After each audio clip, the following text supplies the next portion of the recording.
Berkshire Hathaway Home Services sales executives for our video message of the week. All right, we're still in this personal growth series.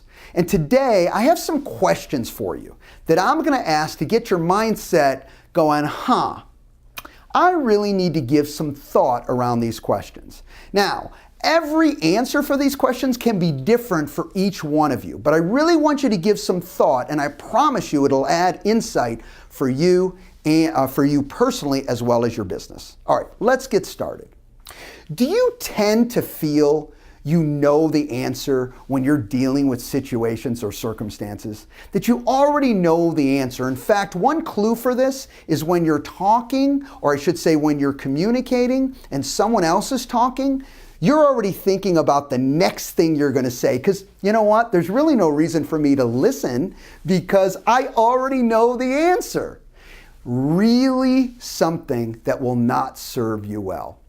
Listen, okay? Because guess what? When we feel we don't know the answer, we have to listen. And that's a powerful way to communicate, by not saying anything and listen to what the person's saying, take that in, and then communicate your next statement. Next, do you test your opinions using real results, or is it more of a justification of the opinions that you want everyone to go along with? This is a really key point. You know, sometimes we want to believe something because it's the way we view the world. But the reality of it is when we look at the actual results, it tells us something very different, or maybe something slightly different. Either way, you always want to take your opinions that you believe and look at the real results so you can say, you know what? I may not be 100% right on this. Maybe I'm partially right, okay? But guess what? I need to make some tweaks here because the facts are telling me something different. Do you tend to argue with the truth? Here's a rule of thumb for you. Every time you argue with the truth, you lose 100% of the time. You know, and I know we like to sometimes jump into this. Why? Because we don't like what the truth is telling us. You know, so we argue with it and we get tied up into that thought process. Here's a real simple system for that. Don't do that. Don't argue with the truth. Look at the truth and say, how do I need to adjust based on these truths and these facts? Do you feel and act like you have more to learn? See, if you ask a question to anybody and say, do you have more to learn or do you know everything? I bet you 100% of the people, okay, or let's say 99.999 would say, of course I have more to learn, of course. But the reality of it is, do they really feel and do they act like they have more to learn? A great example for you would be like as the business changes, are you changing with it? Let's talk about maybe a buyer's presentation or your listing presentation. Have you really adjusted based on the changes in the business? Or guess what? I've always done it this way. This is the way that I do it. And guess what? I know I'm right and there's really nothing to change because I don't have more to learn. Right? I really want you to step back from that thought process and go, wait a minute, if I need to learn more, then I need to go in search of, not only saying I need to learn more, but really acting like I need to learn more. Are you open to suggestions, just in a general sense? Doesn't mean you always agree with different suggestions, but again, we're talking about a mindset, a growth mindset versus a limiting mindset. Growth mindsets are at least open to listening to suggestions. And some you'll toss out, some you'll keep, some you'll take but adjust a little bit to make it work for you. But the concept here is at least you start off being open to those suggestions.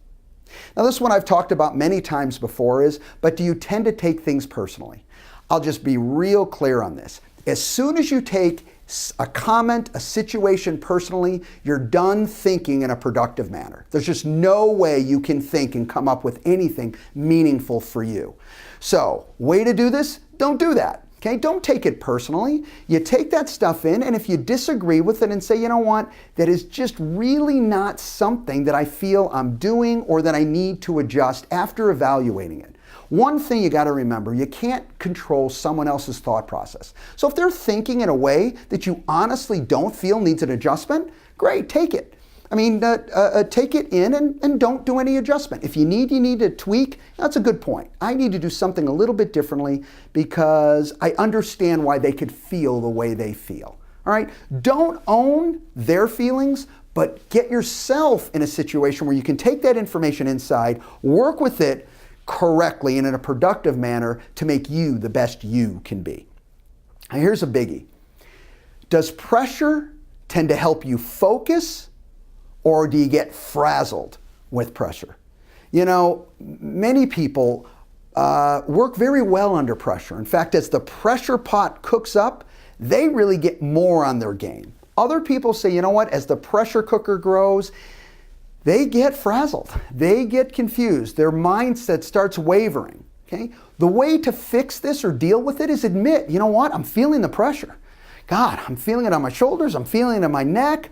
I'm flop sweating. If you're feeling that pressure, reach out to friends, leadership, and say, wait a minute, you know what? This is really stressing me out. I don't know why. I know it probably shouldn't. What advice do you have for me? Or can you give me any good info that will help me really work through this in my own mind? Because I will tell you, pressure in its own self, is it real? I know it's real to us, but here's how you know it's not real in the real world is pressure tends to treat people differently, meaning what makes you feel under pressure may not make the person sitting next to you feel under pressure, and vice versa. The key with that is knowing that I know the pressure's real if I'm feeling that under pressure. Reaching out and talking about it, I have found, and I do believe, will help you reduce that because it gives you a helpful way to think through it. And certainly last but not least is, do you feel your clients work with you for you or work with you for them? What am I saying there is this. Do you feel your clients choose you because just they like you, or do you feel that they're choosing you because they feel you're in their best interest? I guess the key point here is the best relationships to have, and the ones that last and cause referrals, is when you have people choose to work with you because they truly believe. Okay, not only they may consider you a friend or they may like you, they truly believe it's in their best interest to work with you. A lot to think about. Okay, this is growth mindset versus limiting mindset. And I promise you, if you give these questions just a little thought and internalize them, take them inside and think about them, not only will you help your business life, but you'll help your personal life. Have a great week, everybody. Talk to you next week. Bye-bye.